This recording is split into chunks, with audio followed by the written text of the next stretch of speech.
اتنا ضرور ہوتا ہے، درود پڑھنے سے چہرے پہ نور ہوتا ہے، تو لہذا آپ چہرے پہ نور لانا چاہتے ہیں تو سالوات باور ملک میں محمد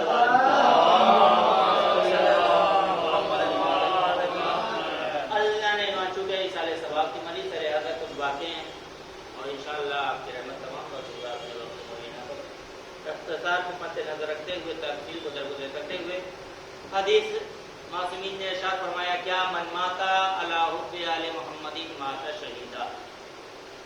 زارن بارہا آپ نے اس حدیث کو سنا ہے کہ جو شخص آل محمد کی محبت میں مر جائے وہ مرتا نہیں بلکہ وہ کیا ہوتا ہے؟ شہید مرتا ہے. مرتا تو ہے لیکن وہ والی موت نہیں مرتا جو ظاہراً ایک حالت کفر میں آتی ہے. جہاں جو موت آ رہی ہے اس انسان کو شہادت کی منزل پر فائز کر رہی ہے. اور تو آپ نے بارہ وہ شعر بھی سنا ہوگا کہ موت کسے آتی ہے اور کسے نہیں آتی. یہ تو دیدار ملاقات علی ہے ورنہ موت حیدر کے غلاموں کو کہاں آتی ہے. یعنی اگر یہ موت ہمارے درمیان نہ ہو تو ہم غالب کل غالب علی ابن ابی طالب کے دیدار سے محروم ہو جائیں گے. فکروں کا محمد وال محمد پر. تو عزیزان ایمان یہ موت ایک ذریعہ ہے، موت ایک وسیلہ ہے معصومین کے چہرے کی زیارت کرنے کا. اگر موت ہمارے درمیان میں نہ ہو تو ہم معصومین کے دیدار سے محروم ہو جائیں گے. لہذا موت ہمارے لیے زحمت نہیں ہے بلکہ یہ بھی رحمت ہے. یہ اور بات ہے کہ لوگ موت سے گھبراتے ہیں، لوگ موت سے ڈرتے ہیں، لیکن شیعہ حیدر کرار وہ ہیں کہ جو مرنے سے پہلے اپنے کفن کا خود انتظام کر لیتے ہیں. دنیا کی واحد قوم ایسی ہے، یہ جو فرقہ جو شیعہ ہیں یہ واحد فرقہ ایسا ہے کہ جو مرنے سے پہلے خود کی تیاری کرتے ہیں. بعض لوگ کفن سے گھبراتے ہیں مرنے سے پہلے، لیکن یہ قوم ایسی ہے کہ کربلا جاتی ہے تو بڑے شوق سے وہ کفن لے کر آتی ہے کہ جب میں مروں گا تو ہمیں اس کفن میں لپیٹ کر قبر میں ڈال دیا جائے، قبر میں چھپا دیا جائے.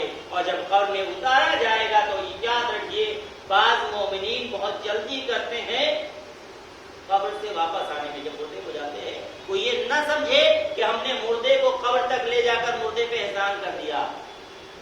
اس کے پیچھے بہت بڑا پہلو پوشیدہ ہے. اگر آپ غور کریں، اگر کوئی یہ سوچ رہا ہے کہ مردہ ہمارا محتاج ہے، بالکل نہ سوچئے. مردہ آپ کا محتاج نہیں ہے بلکہ مردہ آپ کے اوپر احسان کر رہا ہے قبر تک آپ کو لے جا کر. وہ اشارہ کر رہا ہے کہ بھائی دیکھو آج میں یہاں آ گیا ہوں، کل تمہیں بھی یہاں آنا ہے. لہذا جو تیاریاں ابھی تک تم نے نہیں کی ہے ابھی سے وقت ہے، تیاری کر لو. ابھی سے اپنے اعمال کو درست کر لو، ابھی سے لوگوں کے حقوق کو معاف کروا لو، ابھی سے اللہ کے حقوق کو ادا کر لو. ممکن ہے کہ اللہ اپنے حق کو معاف کر دے، لیکن جب تک بندہ معاف نہیں کرے گا تب تک اللہ بھی اس حق کو معاف نہیں کر سکتا. ادھر محمد والے اور یاد رکھیے خدا کا شکر ہے کہ ہم کل ایمان کے ماننے والے ہیں. آج ملا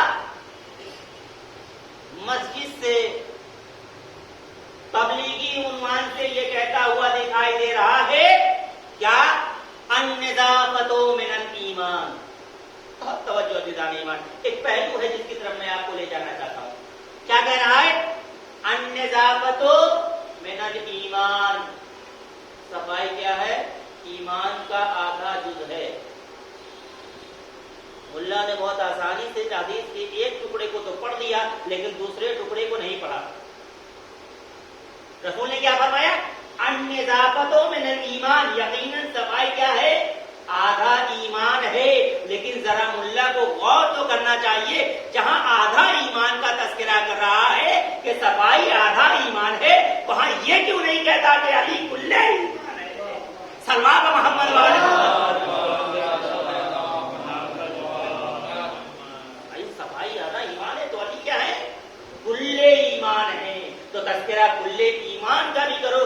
آدھی حدیث پر جا کر نہ رکو، اس کے آگے بھی جو حدیث کا جز ہے، جو حدیث کا ٹکڑا ہے، اسے بھی بیان کرو، تاکہ فضیلت علی، یاد رکھیے علی کا وہ نام ہے کہ جس سے منافقت سنتے ہی گھبرا جاتی ہے۔ وقت نہیں ہے کہ وہ ساری تفاصیر آپ کے سامنے رکھوں، چونکہ سارے ثواب کی مجلس ہے اور وقت بھی معین ہے، کم وقت میں درود محمد وعلی محمد پر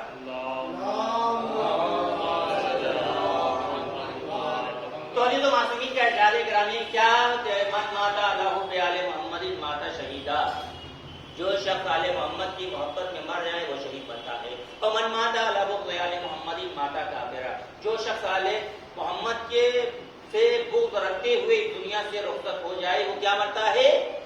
کفر کی حالت میں کافر بنتا ہے۔ تو عزیزوں اللہ نے انسانوں کو عقل سلیم دے دیا، اور عقل سلیم دینے کے بعد اللہ نے انسانوں کو اختیار بھی دے دیا۔ اب اختیار تمہیں ہے کہ تم کون سی موت مرنا چاہتے ہو، آیا اچھے عمل کر کے اہل بیت کی محبت دل میں رکھ کر، اہل بیت کی محبت کے شمع کو اپنے دل میں روشن کر کے شہادت کی منزل پہ فائز ہونا چاہتے ہو، یا اہل بیت کے بغض کو اپنے دل میں رکھ کر کفر کی منزل میں جانا چاہتے ہو؟ ایک درود محمد وآل محمد پر اختیار خود انسان کو ہے، وہ جیسی چاہے ویسی موت مر سکتا ہے، اختیار اس پر ہے۔ تو عزیزو یاد رکھیے یقیناً دین اسلام یہ وہ دین ہے کہ جس کے اندر کوئی زور و زبردستی نہیں ہے، اور اسلام بھی یہی کہہ رہا ہے اگر آپ نے اسلام کو مانا ہے تو یوں ہی نہ مانیے، غور و فکر تو کریے۔ قرآن نے بار بار کہا، سورہ رحمان اٹھا کر پڑھیے، اور بھی دیگر سورہ کا مطالعہ کریے، افلا یتدبرون یتفکرون، بار بار قرآن کہہ رہا ہے تم غور و فکر کیوں نہیں کرتے، تدبر کیوں نہیں کرتے؟ اور انسان جو ہے وہ اپنی ہی دنیا میں محو ہے۔ تو یاد رکھیے صرف کما کر زندگی گزار لینا یہ کمال نہیں ہے۔ ایک شخص نے سوال کیا امام علی سے کہ مولا یہ بتائیے کہ نماز میں ہمیں ایک بات تو سمجھ میں آ رہی ہے کہ رکوع ایک ہے، بہت توجہ، رکوع ایک ہے، قنوت ایک ہے، لیکن مولا یہ سجدے دو کیوں؟ بہت توجہ دیتا ایمان، یہ سجدے دو کیوں ہیں؟ امام نے فرمایا جا کر قرآن کو مطالعہ کرو، دو سجدے تمہیں کیا بتانا چاہتے ہیں؟ اگر تم قرآن کا مطالعہ کرو گے اور اس کی تفاسیر اٹھا کر دیکھو گے تو اس میں یہی ملے گا، جب تم پہلا سجدہ کر رہے ہو تو یہ پہلا سجدہ تمہیں یہ بتا رہا ہے کہ دیکھو اسی مٹی سے تم بنائے گئے، اور یہ جو دوسرے سجدے کے بعد یہ جو اتنے دیر کا قیام ہے یہی زندگی ہے، اور جب دوسرا سجدہ کرتے ہو تو یہ تمہیں اشارہ کر رہا ہے کہ دیکھو اسی مٹی میں تمہیں ایک دن ملنا ہے، اسی مٹی میں تمہیں جانا ہے، لہذا یہ جو درمیان کا قیام ہے، لہذا یہ جو درمیان کی زندگی ہے باکمال زندگی گزارو، بے کمال زندگی نہیں۔ اس لیے کہ باکمال سے تعلق رکھنے والے زندگی باکمال ہی گزارا کرتے ہیں، وہ اور ہیں کہ جن کا لیڈر بے کمال ہوتا ہے۔ ہم کیوں نہ فخر سے اپنے آپ کو کہیں ہمارا پہلا بھی باکمال ہے اور آخری بھی باکمال ہے۔ درود محمد والے محمد پر کچھ باتیں اس کے بعد آپ کی رحمت تمام کو لگا۔ درود محمد والے محمد پر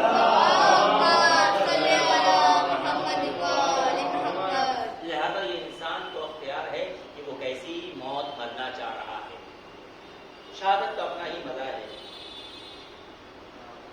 اور صرف مردوں ہی میں نہیں، اگر آپ عورتوں میں جا کر دیکھیں، آج دشمن چونکہ ابھی ایام ادا قریب ہے، بہت سارے بدعتی فتوے رائج ہونے والے ہیں، اور ہم ماشاءاللہ ہمارے قوم کے علماء بھی تیار ہے، ایسا نہیں کہ ان کی آمادگی نہیں، وہ بھی آمادہ ہیں ان کے اعتراضات کے جواب دینے کے لیے۔ ایک اعتراضات ہمارے یہاں یہ ہوتا ہے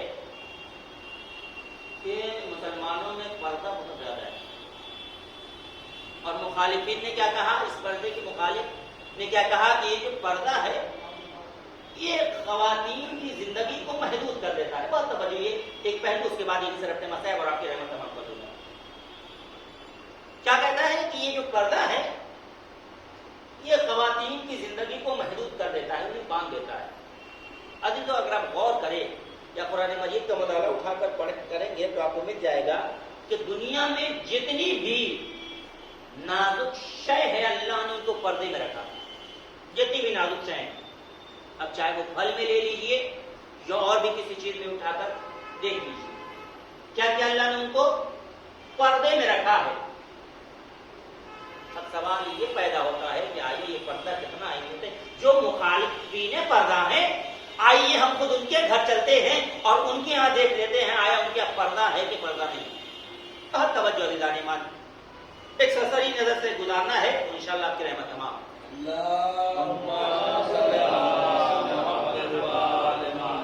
ہمارے اسلام میں پردہ کیوں اہمیت ہے انشاءاللہ وہ بھی دو جملے بیان کروں گا، لیکن ذرا سا ہم یہ دیکھ لیں جو مخالفین پردہ ہیں ان کے گھر ہم چلتے ہیں اور چل کے دیکھتے ہیں کہ آیا ان کے یہاں پردہ ہے کہ نہیں. ایگزامپل مثال کے طور پر ہم اور آپ گئے، مخالفین پردہ کون ہے؟ امریکہ. جو بھی ابھی اس وقت وہاں پر راشٹرپتی ہے، اس زمانے میں جس وقت بش تھا، سپورٹ ڈیٹ ہم اسی زمانے میں چلتے تھے. اور جانے کے بعد ہم لوگ اس کے دروازے پہ دخل بات کرتے ہیں.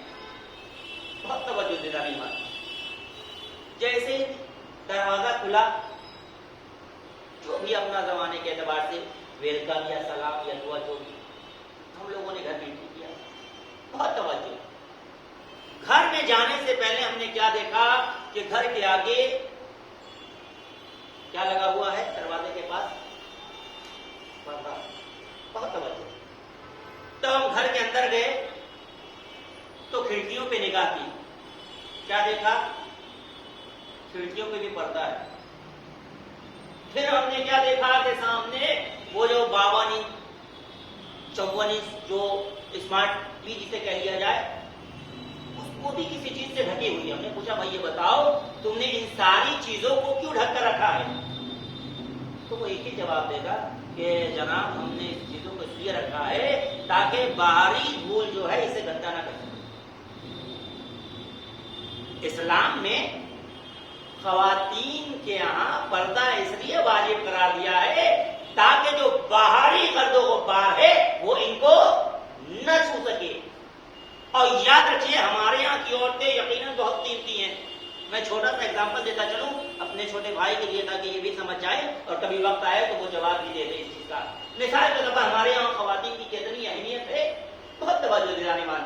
آپ نے کبھی یہ نہیں دیکھا ہوگا کہ سونار کو فٹ پاتھ پر بیٹھ کر یہ کہتے ہوئے کہ بھائی سونا لے لو سونا لے لو. آخری واقعہ اور آپ کی رحمت سے معاف.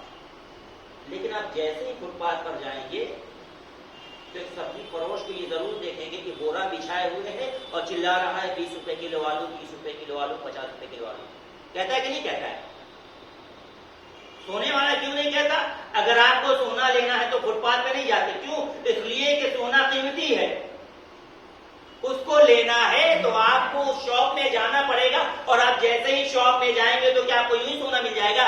دیکھتے ہوں گے کہ نہیں سامنے سونا تو ٹنگا ہوا ہے لیکن شیشے کا کور لگا ہوا ہے. ابھی تو یاد رکھیے بات آگے تک جملہ کہتا چلوں. ہمارے یہاں کی خواتین مثل سونا و چاندی کی ہیں کہ جن کو اللہ نے کور میں رکھا ہے، پردے کا حکم دیا ہے. اور ان کے یہاں کی خواتین مثل گروپ محمد وال محمد پر.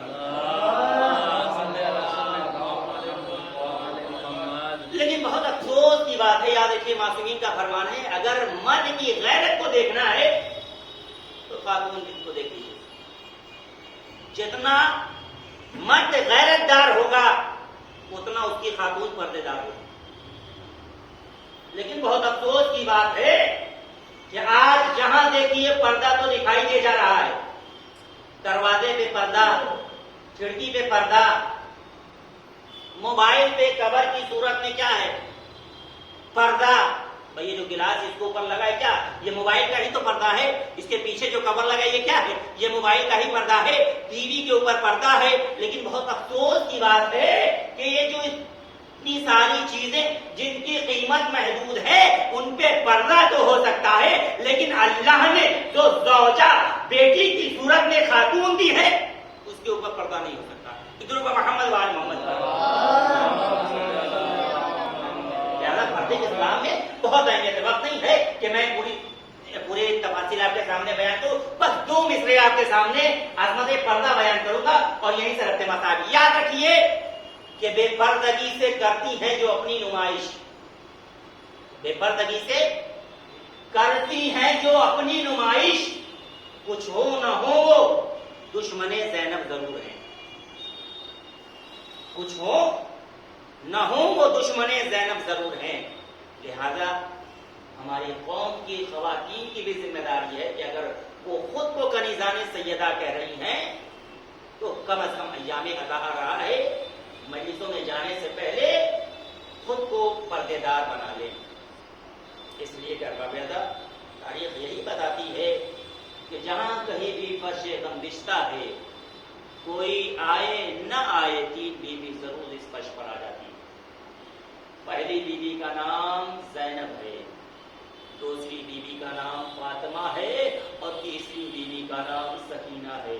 ارباب ادب پردہ اگر سیکھنا ہے تو جناب سکینہ کو دیکھ لیجئے کہ جب چادر چھن گئی تو جناب سکینہ نے اپنے بالوں سے پردہ کیا۔ عزاداران مظلوم کربلا جب آپ کی گریے کی آواز بلند ہوتی ہے نا تو سکینہ اپنی پھوپھی اماں سے مخاطب ہو کر کہتی ہے، اے پھوپھی اماں، یہ کون ہے جو میرے بابا پہ اشک بہا رہے ہیں؟ یہ کون ہے جو میرے بابا پہ گریا کر رہے ہیں؟ یہ کون ہے جو شہدائے کربلا پر آنسو بہا رہے ہیں؟ ارباب ادب زینب یہی کہتی ہے، اے بیٹی سکینہ، یہ تیرے بابا کے غمخوار ہے، یہ تیرے بابا کے عزادار ہے۔ سکینہ کہتے پھوپھی اماں، اگر یہ عزادار کربلا میں ہوتے تو آج میرا بابا نہ مارا جاتا، میرے بھیا اکبر کے جگر میں برچی کا پل نہ لگتا، میرا ششماہ مجاہد کے گلے میں ہرکلا کا تیر نہ لگتا۔ ارباب ادب ہم کتنا خوش نصیب ہے کہ امام مظلوم نے جناب زینب کو مخاطب ہو کر اور عابد بیمار سے ہمارا سلام کہلوایا ہے۔ یہی تو کہا تھا، اے بہن زینب، اے بہن زینب، جب تم واپس جانا تو میرے چاہنے والوں کو سلام کہنا اور یہ کہنا، او میرے شیعوں، جب کبھی تم ٹھنڈا پانی پینا تو حسین غریب کی پیاس کو یاد کر لینا، جب تم مظالم میں گھرنا تو حسین کی مظلومیت کو یاد کر لینا۔ ارباب ادب ایام ادا قریب آ رہا ہے، ہم خود کو آراستہ کرے، خود کو آمادہ کرے، زہرا کو پرسہ دینے کے لیے خود کو تیار کرے۔ ارباب ادب بس روایت کے ایک جملے اور آپ کی رحمت تمام کر دوں گا۔ ارباب ادب تاریخ بتاتی ہے کہ جب اہل حرم کو بعد شہادت حسین اہل حرم کو اسیر کیا گیا اور اسیر کرنے کے بعد، قید کرنے کے بعد جب اہل حرم کو کوفہ و شام کی جانب لے جایا جا رہا تھا تو تاریخ یہی کہتی ہے کہ بے کجاوا اونٹوں پہ ارباب ادب بیویاں کو بیٹھایا گیا، سکینہ کو بھی بیٹھایا گیا، لیکن ارباب ادب تاریخ یہی کہتی ہے کہ سکینہ درمیانے راہ گر گئی ہے نا تو وہ حسین کا سر جو نیزے پر بلند تھا، سر حسین آگے نہیں بڑھتا۔ بس آخری روایت کے جملے اور آپ کی رحمت تمام کر دوں گا۔ ارباب ادب تاریخ کہتی ہے کہ عابد بیمار قریب آئے اور قریب آنے کے بعد کہتے ہیں، بابا آپ آگے کیوں نہیں بڑھتے ہیں؟ شبر ہمیں تازیانے لگا رہا ہے۔ ارباب ادب حسین کہتے ہیں، اے بیٹے سید سجاد، میں کیسے آگے بڑھوں؟ میرے سینے پہ سونے والی سکینہ درمیانے راہ گر گئی ہے۔ ارباب ادب تاریخ کہتی ہے جب زینب کو یہ خبر معلوم ہوئی، زینب گئی ہے نا سکینہ کی تلاش میں، کیا دیکھا ہے کہ ایک بیوی ہے جو سکینہ کو ہاتھوں میں آغوش میں لیے ہوئے تسلی اور تشفی دے رہی ہے۔ ارباب ادب جب زینب قریب پہنچی ہے نا، زینب نے فرمایا، اے بیوی آپ کون ہے؟ اب تک تو سکینہ کو کوئی تسلی اور تشفی دینے والا نہیں ہے۔ ارباب ادب اتنا سننا تھا کہ وہ بیوی مخاطب ہوئی اور مخاطب ہو کر کہتی ہے، اے زینب تم نے نہیں پہچانا، میں تیری ماں فاطمہ زہرا ہوں۔ جب سے حسین نے مدینہ چھوڑا ہے میں نے جنت البقیع چھوڑا۔ الا لعنت اللہ علی القوم الظالمین وسيعلم الذين ظلموا أي منقلبين ينقلبون إنا لله وإنا إليه راجعون ذنب قضائه وتسليما لأمره والا بحق منوال میں سب میں ہماری اس مختصر عبادت کو قبول فرما. والا بحق منوال میں جہاں جہاں شیعہ نے حیدر کرار ان کی جان و مال عزت و آبرو کی حفاظت فرما. جو پریشان حال ان کی پریشانیوں کو دور فرما. جو مقروض ان کا قرض ادا فرما. جو برسر روزگار ہونے ذریعے رزق عنایت فرما. خداوندہ جو بے اولاد انہیں اولاد صالح و نذیرہ عنایت فرما. خداوندہ تیرے حضور میں بہترین دعا یہ ہے کہ اپنے حجت کے ظہور میں تعجیل فرما. ہم سب کو ان کے آوان و امتحان و شمار فرما. اور جن مرحومین کے سارے ثواب کے لیے مجلس